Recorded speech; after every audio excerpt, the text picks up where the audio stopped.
This morning we're going to speak about a passage in chapter 2 of the text that was originally meant just for Helen, but obviously it's for all of us. It's when Jesus says to Helen that she's much too tolerant of mind wanderings.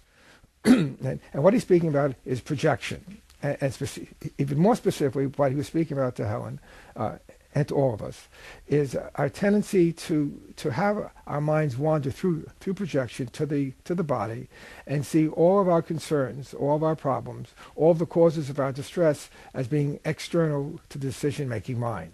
And in fact, the whole point of that passage in which that occurs is to emphasize to Helen and to all of us that the purpose of this course is to teach us to respect the power of our thinking, which really means the power of our decision-making mind, to choose between the ego and the Holy Spirit as our teachers, to choose whether we will live a life, experience ourselves as prisoners in the classroom, experience ourselves as prisoners to the body, or to see our lives as existing in a classroom in which we learn the lessons of forgiveness that will take us home. Another way of looking at that idea of being much too tolerant of our mind wanderings is to become increasingly sensitive to when we're choosing the thought system of the ego. Whenever we have thoughts of unkindness, thoughts of judgments, thoughts of pain, thoughts of believing other people's pains for us, and to basically stop ourselves and say, this is not okay. A big problem that we all have as students of the course is that we split off its teachings and we don't let ourselves integrate what is teaching us about letting go of judgments in our everyday lives, so that we find ourselves being students of the course, or when people attend workshops and classes here at the foundation, I frequently say to them that something happens to you when you leave the classroom and go outside. It's like everything that you've been listening to, everything that you know is true, simply goes out the window, and what remains is your ego, and you continue to make judgments, indulge your special relationships without any thinking or concern about what you've just been listening to, or by the same token, what you've been reading in the course. And so what is really very helpful is to say to oneself, this is no longer okay. I will no longer tolerate my mind wanderings. Also in chapter 2, Jesus refers to something, to Helen and Bill's famous conversation about there must be another way, when he says that we're all very tolerant of pain, that we all have a high tolerance for pain. But at some point we say there must be a better way. There must be another way. It is no longer okay for me to live a life of suffering and a life of pain.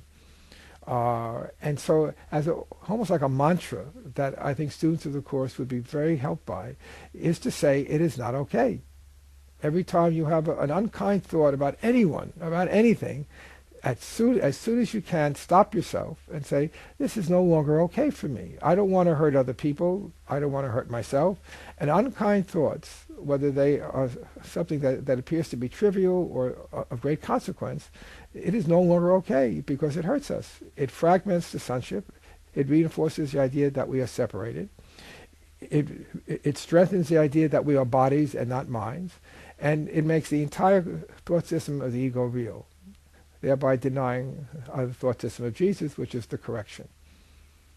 So just as Jesus had told Helen, you're far too tolerant of mind wanderings, I'm saying now to you, no longer say to yourself it's okay to have thoughts that are hurtful, thoughts that are separating, thoughts that are fragmenting the unity of the sonship.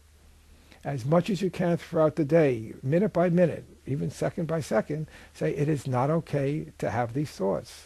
Why should I persist in making myself uncomfortable and unhappy and keeping myself separate from the love that I have sworn I want to return to? What has always attracted us, what's attracted every student of A Course in Miracles, is the love that is its source and the love that permeates every page, that often leaps off the page into our hearts. Why do we want to separate from that? And indulging our mind wanderings, indulging our unkind thoughts and justifying them and rationalizing them and pretending that they don't make a difference is no longer okay. So I think if every student of A Course in Miracles could say over and over again, my ego is no longer okay, and I no longer want to tolerate it, that's what would speed us along to the love that another part of us yearns to to return to and make our own.